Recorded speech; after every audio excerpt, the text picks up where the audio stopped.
Houston Texans, Houston Rockets, Houston Dynamo, Houston everything, Houston born and raised, H-Town Rebel Space Cadet Sports. Ladies and gentlemen, boys and girls, children of all ages, folks of all stripes, and distinguished guests, put your hands together for the Space Cadet Sports Podcast.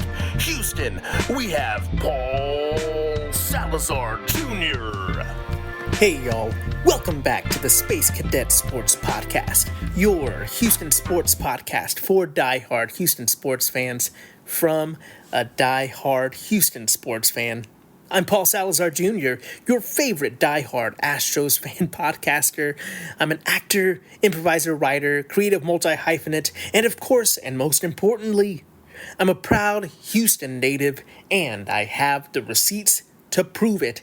That's right, I was a Comets fan. I was also an Arrows fan, and don't talk to me unless you were also a Thunder Bears fan. I don't know if y'all know what I'm talking about, but the real ones know. Folks, I've spent the last decade or so as a comedy writer here in Los Angeles, and now, well, I'm podcasting. That's what happens when you hit 10 years out here. You start absent-mindedly calling it the 10 instead of I-10, and you get a podcast. Welcome to said podcast. Space Cadet Sports started as a passion project because most media is infuriating as a die-hard, long-term fan of the Houston Astros and your other Houston sports teams. Here, we aren't doom and gloom, casual Astros fans, or worse, the national media haters. We love our teams and we want to root them on, but we also want to try to discuss the ins and outs of our team without too much homerism. The key word here, of course, is try. I'd like to do my vocal warm-ups. I'd like to welcome returning listeners and welcome new listeners to what my brothers call the Paul Broad Pod Ball Blog. Hey, brothers. Shout out to my brothers. Shout out to Arrested Development fans. If you're out there listening, check out spacecadetsports.substack.com for the full blog experience, or the full blog experience, depending on your interpretation there.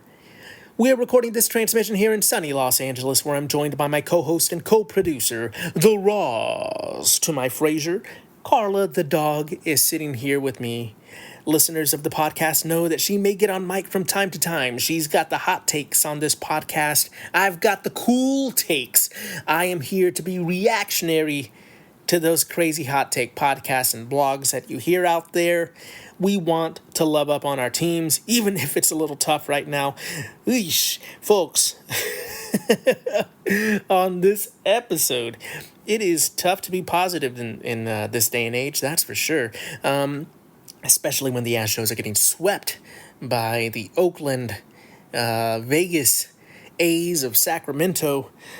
Oof. And I absent-mindedly referred to it as a 3-game series in my previous podcast, I believe.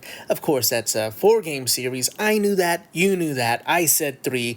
I don't know. Yeah. It's almost as if sometimes I get things wrong. This happens. Folks, I'd like to remind you at this point that I am a comedian.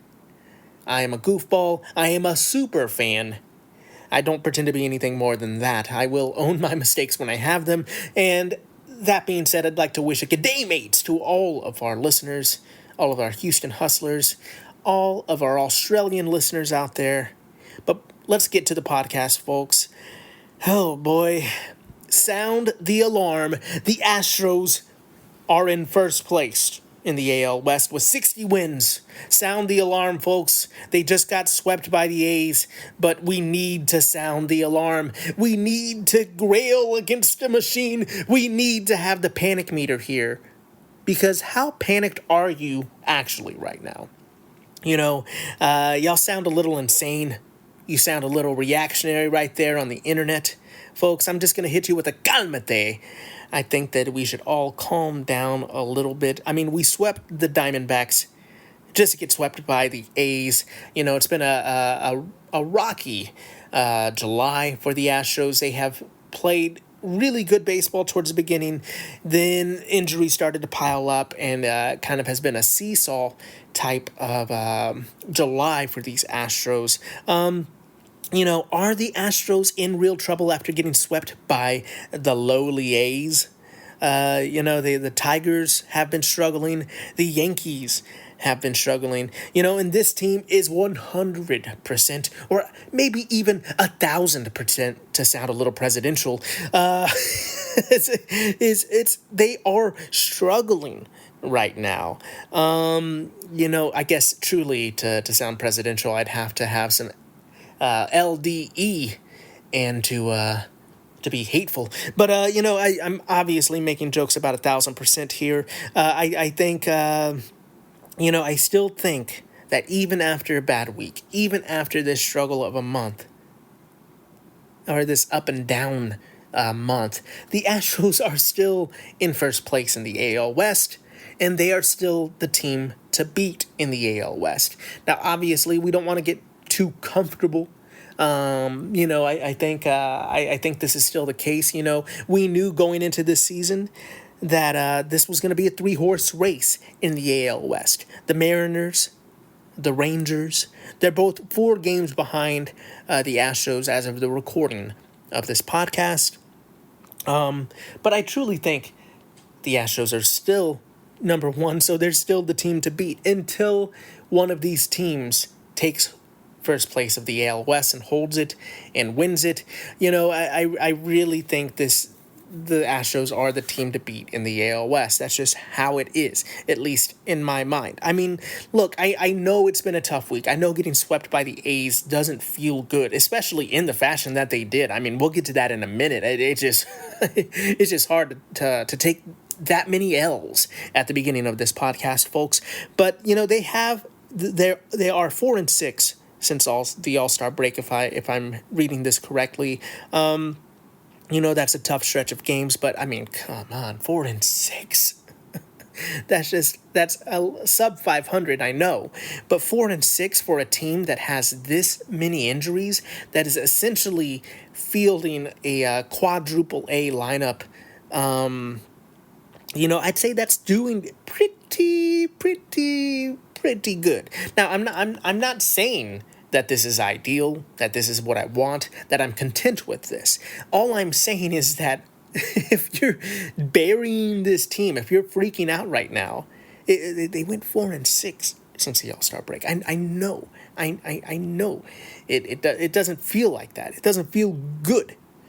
But they are still winning some games. It isn't, they haven't lost first place yet. So calm down. Calmate. People are complaining about the lineups in these games, and Trammell is hitting first, Caratini is hitting third. Sound the alarm! What is Joe Espada doing? Who would you put there? Honestly, you look at the active Astros roster. I know it doesn't feel good to see some of the lineups that have been playing against the A's here. I know, I get it, but look at the health of this team. Who would you honestly put there? Let me know on social media. Let me know on the blog. Hit me up if you know better than me and Joe Espada. If you have the answer, look, please share with us. I'm just saying, look, folks, this team is hurting. This is not the roster they were intending to use this season. Everybody is so injured. The trade deadline honestly just couldn't come sooner. We'll talk about the trade deadline after the break. I've held it off long enough, but let's actually talk about these games. I mean, minimally, but let's kind of recap this sweep by the A's. Game 1 was a 5-2 loss.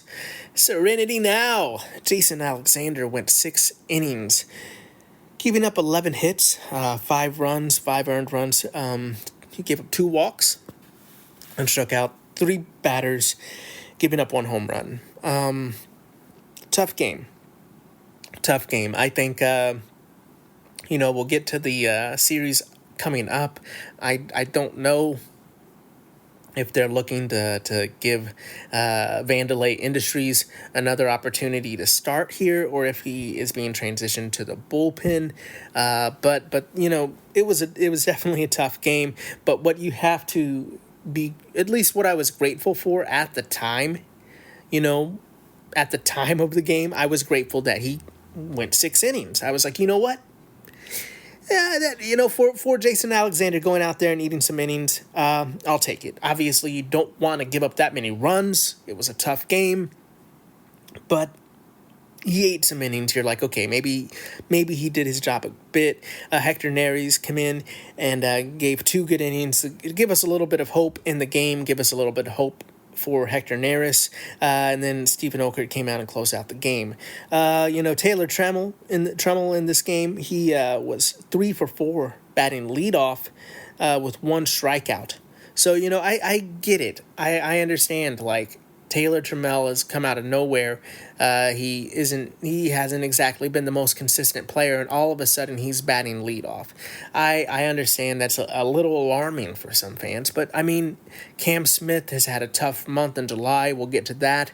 I don't think he's the answer at batting leadoff. We just don't have that many candidates for a leadoff hitter right now, unless we want to return to Jose Altuve. But if we return to Jose Altuve batting leadoff, then who's batting in the middle of the lineup? Would you switch Altuve and Trammell? Because I wouldn't. I don't think that's the answer. But maybe you know more than me. Maybe you have more answers than I have. Maybe you know everything. But I don't think.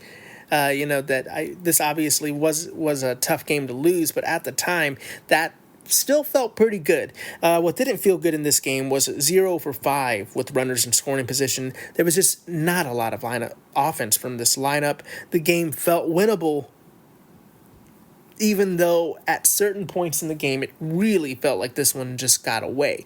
But I really felt like this one could have been won with just a couple more decent hits. But folks, it was a tough one. But little did I know what I was in store for, folks, because the next 3 games were not much better. Folks, we're going to take a quick break. And we'll be right back to get to those other games. We'll be right back to talk about the trade deadline and so much more Astros stuff. Stay tuned.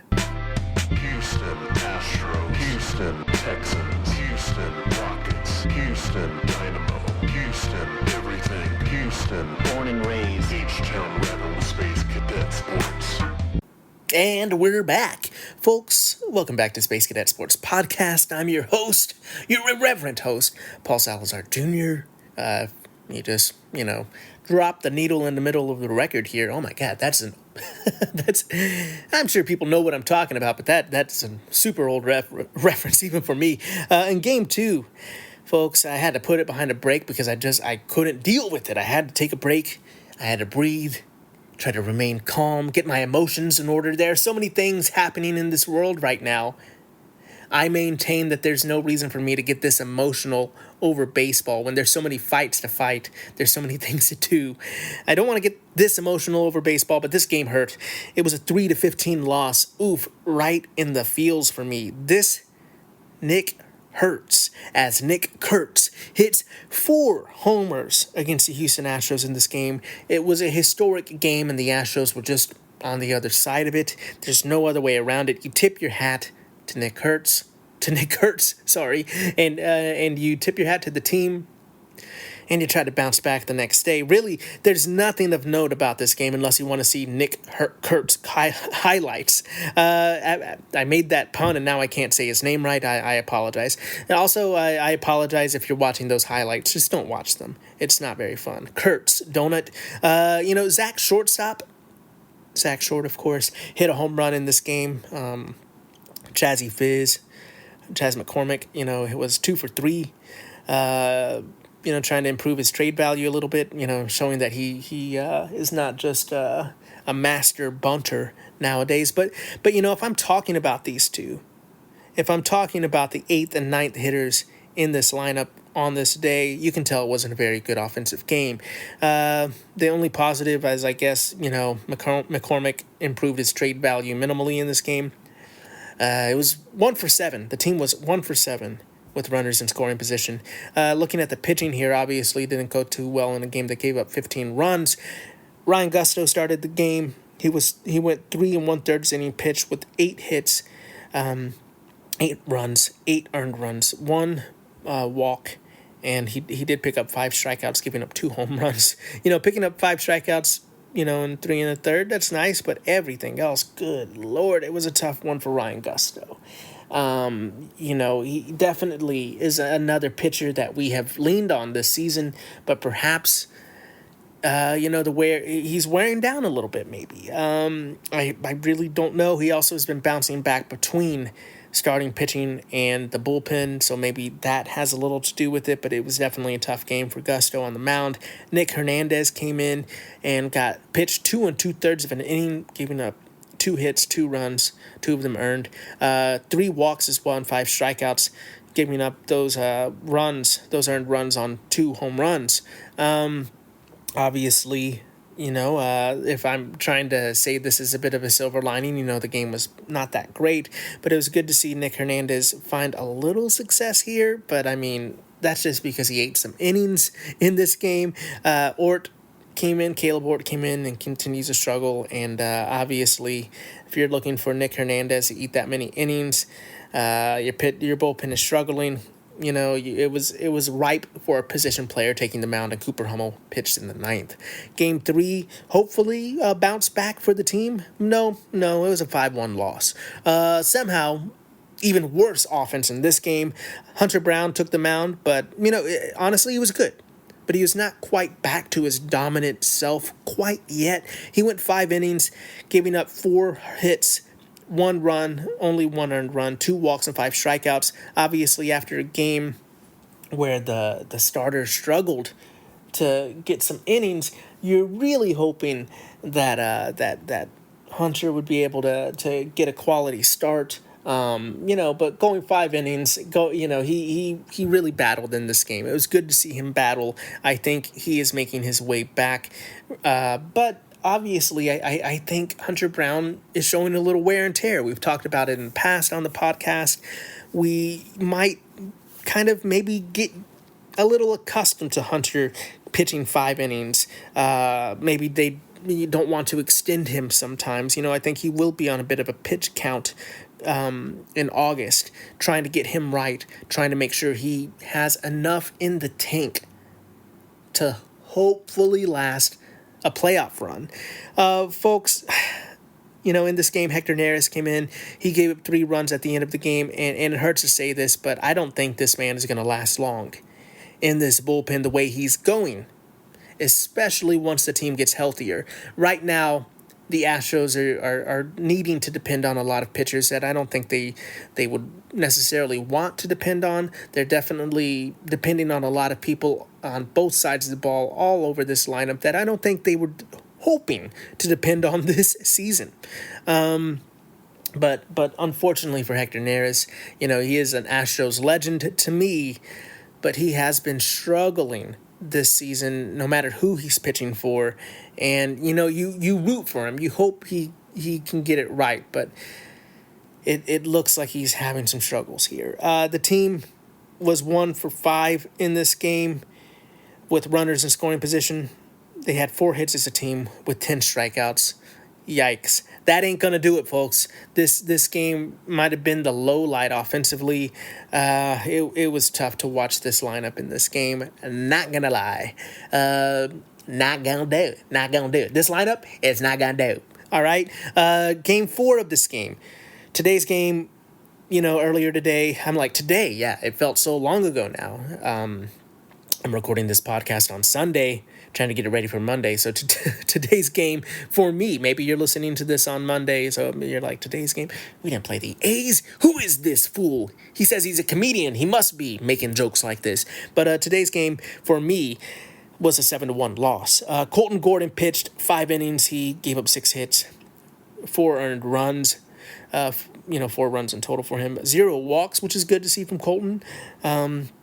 6 strikeouts. So, not a quality start, but a fairly, for the way the pitching has been going, you'll take it, especially from the back end of the starting pitching rotation. Luis Contreras came into this game today, giving the team 2 innings. Look, sometimes I say us when I mean the team. Sometimes this counts. Giving us, the audience, the fans, 2 innings. He gave up 0 earned runs and picked up 2 strikeouts. Not completely the most impressive outing, but you love to see the 0 earned runs. You like to see him getting some strikeouts. However, Stephen Ogert had a rough game. 5 hits, 3 runs, and 3 earned runs, and with just 1 strikeout. On the other side of the ball, not much to write about either. The team mustered 7 hits as a team with 5 strikeouts. Trending better than the last game, the previous game against the Athletics, but just 1 for 12 with runners in scoring position ain't gonna do it. There were 9 men left on base. This offense was struggling. There's just not enough firepower in this lineup, but at least they're striking out less. So, let's kind of look, we're talking about how, these are the quadruple A Astros. Let's look a little bit about, I should say, at our main players, the guys that we're looking to contribute on the Houston Astros. That includes Christian Walker, who has been in the crosshairs of a lot of Astros fans lately. He definitely has had some struggles this season, but let me tell you how Christian Walker has done in July. In July, Christian Walker is has a batting average of .325 with an on-base percentage of .365 and a .481 slugging. He's hit 3 home runs, 16 RBIs, and, just 4 walks, but, he's getting some walks. It's nice to see improvement from Christian Walker, but we need to see some slugging somewhere and anywhere in this lineup. And as an expensive first baseman, most fans are looking to him. I get that. I'm out here saying that he's in the crosshairs. I'm just saying, I don't think, on this podcast, we talk about positivity. We talk about appreciating our teams and being happy to be in this Houston sports renaissance. I just think some of this hate for him is just too much, man. I think, I understand. It's been a tough run for the Houston Astros first baseman, but he isn't Jose Abreu. But boy, do we need some more slugging, and boy, do we need it from him. I don't think first base is haunted. What do you think? You think that it's the curse of La Piña? I don't think so. I think that Christian Walker is feeling the pressure just a little bit, the same way Josh Hader did last season with the Astros. I think it's something he's putting on himself a bit. I think that as fans, we don't want to encourage self-doubt in Christian Walker, so we're rooting him on. We're looking at how he's doing in July and hoping that he's starting to figure it out, because the numbers are looking a whole lot better, at least better than they were at the beginning of the season. Jose Altuve is also bouncing back. He's hitting .358 for his batting average with a .435 on-base percentage and a .628 slugging in the month of July with 4 home runs, putting him over 1,000 for that slugging in July, folks.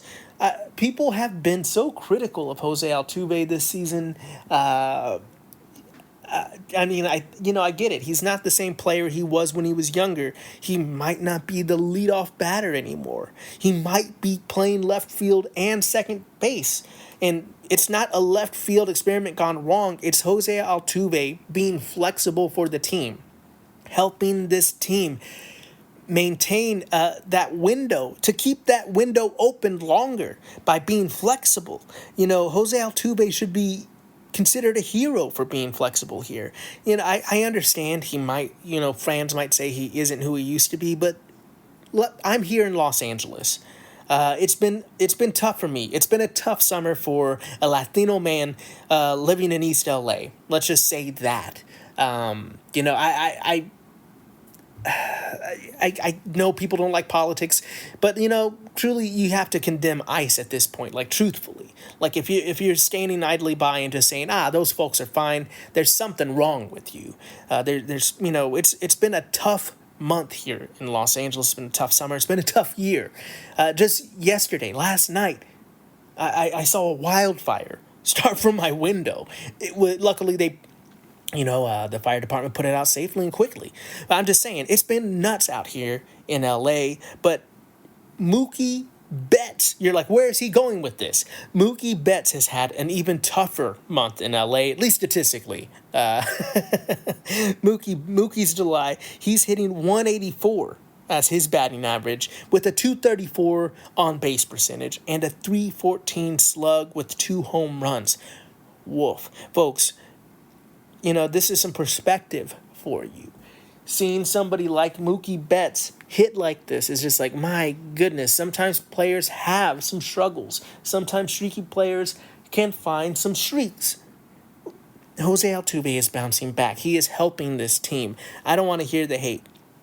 Yainer Diaz, let's look at him real quickly. His batting average is 257 for the month of July with a 288 on base percentage and 446 slugging with 3 home runs. Obviously some improvement, but I maintain that what we're seeing from Yainer's offensive skill set here is where he's likely to be as an everyday catcher. There's been some ups and downs. I think by the end of the season, we'll kind of see exactly, where he's at. I think this can be kind of a bit of a sophomore slump-ish for Yainer Diaz as he's kind of figuring out the way you have the way it hurts to be an everyday catcher for a team, how much preparation you have to do. I think that maybe he could kind of bounce back soonish, but I'm just saying I'm a little worried about Yainer. I'm not saying he's going to be a terrible player. I'm just saying I don't know if he's kind of the slugging, exactly the type of offensive catcher that we thought he was a couple seasons ago. But we'll see. I'm not trying to sound the alarm. I'm not getting the official Space Cadet Sports Houston Astros panic meter out just yet. And I'm not getting them out on this next player either. Unfortunately for Cam Smith is now a reliable everyday player for this team. His July has been rough. He's hitting 226 for a batting average. He has a 286 on base percentage with a 298 slug with 0 home runs compared to June when he was hitting a 303 batting average, 354 on base percentage, and 494 slugging with 4 home runs. I mean, truthfully, I think Cam Smith needs a break. Everybody was kind of going nuts when Cam Smith was took some time off, when him and Jose Altuve took the same day off in a game. People were like, oh no, we're going to lose to the Arizona Diamondbacks. Folks, Cam Smith needs some time off. He has been a revelation this season. He has been fantastic, but it really looks like the man's getting tired. Folks, let's keep rolling here. I wanted to talk a little bit about the trade deadline, but this podcast, I don't want this podcast to be too long. I still have the series preview. I wanted to talk about some Texans as well. So let's just briefly talk about the trade deadline by saying there's an article out on the blog, that's spacecadetsports.substack.com. So go and check it. Basically, I'm saying for the Houston Astros, it's going to be more of the same at the trade deadline. Now that this series is over with the Oakland A's, I feel that even stronger. And by more of the same, what I mean is that I don't think they have the resources to go out there and land a bunch of big names. They might be able to pick up a bat. They might have to go to the waiver wire or go to free agency to pick up a bat. I think they only have the resources to get a starting pitcher, and because of the resources they have, it'll probably be a mid-tier starting pitcher. Yeah, that's right, a mid-starting pitcher. And I don't think too many people get that excited about. But that's what I think is going to happen. Go check out the article. Let me know what you think. Let me know if you think I got it completely wrong. It's dumb trade predictions because I maintain. I'm a comedian. I know that. I'm a fool. I am a clown. I'm doing this for entertainment and because of the love of the game. I'm a super fan. There's so many people out there with blogs and podcasts that act like they're experts, that just start rumor and speculations. They don't know what they're talking about half the time. I'm not going to say I know what I'm talking about. I'm speculating and spitting out rumors as well. I don't know. But at least I am clear about it. Folks, let's look at the upcoming series. Tomorrow, the Houston Astros are starting a series at Daikin Park against the Washington Nationals. Framber Valdez will take the mound tomorrow. He's 11-4 with the 2.67 ERA with 129 strikeouts. He has truly been our ace this season. He will be pitching against the Nationals' Brad Lord, 25-year-old right-hander who's 2-5 on the season with a 3.39 ERA and just 69 innings pitched with 57 strikeouts, but a 1.26 WHIP. So finding some early success here in this season for the young right-hander. Moving on to Tuesday game, the Astros have TBD. At this point, I don't know if that's a real person that's going to pitch or if they're waiting to figure out who it's going to be. Jason Alexander and Ryan Gusto having some tough games. I think there might be a little bit of shaking up happening here, but I really don't know. We'll have to see. For the for the Washington Nationals, they'll be sending Michael Soroka up to the mound. He's a 27-year-old right-hander with some pretty decent numbers. He's not, 3-8 and 4.85 ERA doesn't sound too impressive, I know, but 83 strikeouts and 78 innings pitched with a 1.13 WHIP does. So we'll see. Obviously, on the Wednesday game, the Astros have TBD going up yet again, so we'll see who's pitching.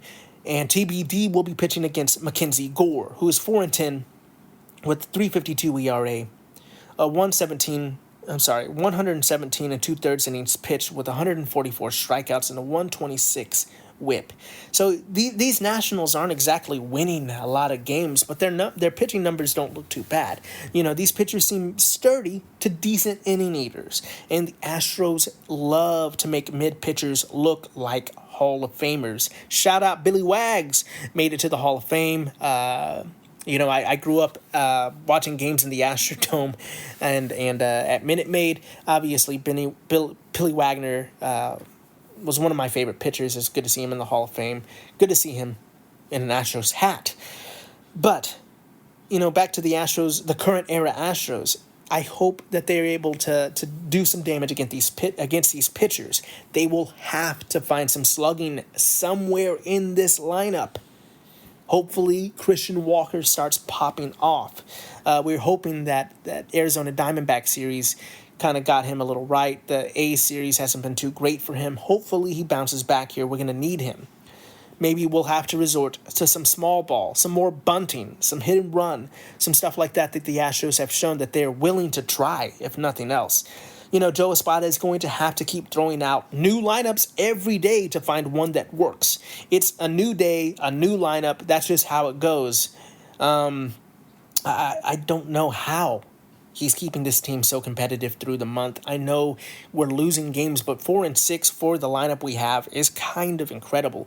Up until, getting swept by the A's, there's even talk about Espada potentially being a Manager of the Year candidate. I think they can bounce back and they get Espada back in that running. They have to find some ways to score, though.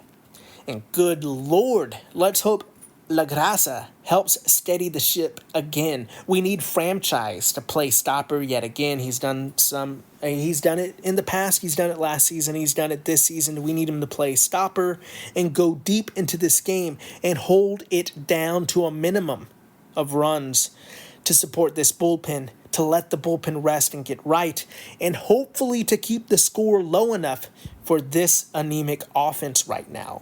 Obviously, we're hoping that the Astros get something at the trade deadline, whether that's a pitcher, whether that's a waiver wire ad, whether that is a free agent pickup, or whether that's just getting Christian Walker and Yainer Diaz right and getting Jeremy Pena, Yordan Alvarez, and some of these hitters back to help this team get better. Before we end, folks, notice how I didn't mention Isaac Perez. We're hoping for Isaac, but good. I don't know what's happening with him. But before we completely end, we have to mention some Texans news. Unfortunately, it's more bad news. Joe Mixon is out. Running back Joe Mixon, who has been integral to the Texans' success, is going to be out for an extended amount of time with a foot injury. Oh no, cue the music, guys. I am definitely a little concerned But I'm not busting out the panic meter for the Houston Texans. I mean, I get it. This is after the Texans said that they will be running the ball primarily. They'll be looking to run the ball with this new offensive coordinator. But is it, Chubby time? Is it Nick Chubb time for all you Chubby chasers? Will Dameon Pierce return to form with the zone blocking scheme going out the window? We'll see, folks. I think this might create some opportunity for Nick Chubb and Dameon Pierce. But either way you cut it, I hope Joe Mixon is not gone for an extended amount of time. And with that being said, that's going to do it for this transmission, Space Cadets. I want to thank you so much for listening to this pod today. Please hit those buttons for me. Like, rate, review, subscribe, share, bop it, kick it, skip it, smash it. Smash all those buttons for me, folks. We are a small podcast and we only go as far as our listenership takes us. We are supported by listeners like you. Dun, dun, dun, dun. So please share with a Houston fan or Australian in your life and give us a 5-star rating wherever you're listening to this podcast on. It really does go a long way and helps us a lot. Check out the Substack. You can check out the trade deadline article. Go see what I have to say about the trade deadline. I know a lot of you are like, wait, where's my lefty bat? How are the Astros gonna do it without a bat? Go read the article. See, you can leave a comment, see if you agree with me. It's more than fine. That's at spacecadetsports.substack.com. You can put your email in there. Get so much content for free. I don't like to put things behind a paywall too frequently. I do it every now and then to say thanks to the people that do subscribe. But I want to talk to y'all about Houston sports, so come on down, let me know what you think. If you disagree with my trade talk, that's fine, as long as you come respectfully and engage in dialogue. I'd be happy to chat with you on that. If you're gonna come out of nowhere and be a troll or a hater, you just get blocked or deleted. I don't have time for that. Let me know on social media though if you're not gonna be a troll or a hater at Space Cadet Sports, at spacecadetsports.bsky.social. Let me know. You can even leave me a voicemail. I even have that open for you. Hopefully not too many crazies come through, but that's at speakpipe.com/spacecadetsports. Leave me a voicemail. Let me know your take. And folks, if you've gotten this far and you're like, my goodness, I need some more of that Paul Salazar fella in my life. Well, bless your little heart. Thank you so much for supporting me. You can support me at the blog by becoming a premium subscriber, or you can find me online on social media making jokes, memes, art, podcasts, and so much more at Paul Salazar JR on all social media platforms, at paulsalazarjr.bsky.net on Blue Sky, or you can find my merch and so much more at paulsalazarjr.net, because I'm nothing but net, baby, where you can find this Cam Smith aircraft carrier hat that I sell. You can find my merch there. You can find my other Substack where I do movie reviews and talk about comedy and all my other silly stuff. Go check that out. That's another way to support me, another way to support the blog and the podcast without having to pay a subscription fee. Go support my other work. Go buy some merch. Go check it out. If you're nasty, thanks so much for listening. Remember to be the best that you can be. Keep your head up, kid. And as always, vamos Houston. Houston Dynamo. Houston everything. Houston born and raised. H-Town Rebel Space Cadet Sports.